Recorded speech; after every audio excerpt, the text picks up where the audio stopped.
سرکار دو عالم صلی اللہ علیہ وسلم نے فرمایا ہے، میرا رب کہتا ہے جب کوئی بوڑھا گناہگار میرے در پہ روتا ہوا آئے جس کے نامہ اعمال میں ایک بھی خوبی نہ ہو،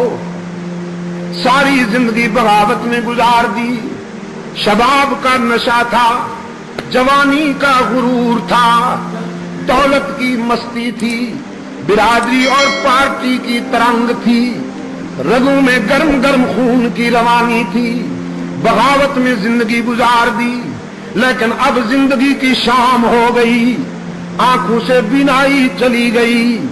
کان سے سماعت چلی گئی، زبان لڑکھڑانے لگی، دماغ شل ہو گیا،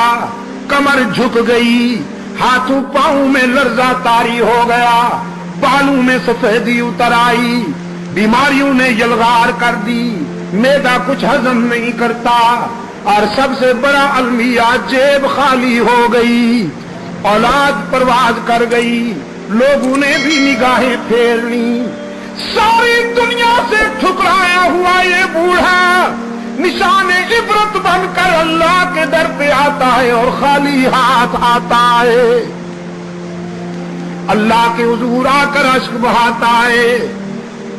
کہ تنگ دستی کے جو عالم میں گھبراتا ہوں، یہ بھی کسی کسی کی قسمت ہوتی ہے کہ وہ اپنے در پہ بلا لے، تنگ دستی کے جو عالم میں گھبراتا ہوں، پر در غیر پہ جاتے ہوئے شرماتا ہوں، ہاتھ پھیلانے میں محتاج کو غیرت کیسی،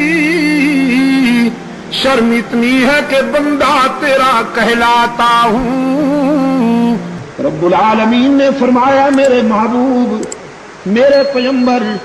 بہت اچھی طرح جانتا ہوں اس بوڑھے کو، اس کے ماضی و حال کا ایک ایک نقش میرے سامنے ہے، لیکن آج میں اسے در سے اپنے در سے ٹھکراتا نہیں، مایوس نہیں جانے دیتا کہ مجھے اس کے سفید بالوں سے حیا آ جاتی ہے۔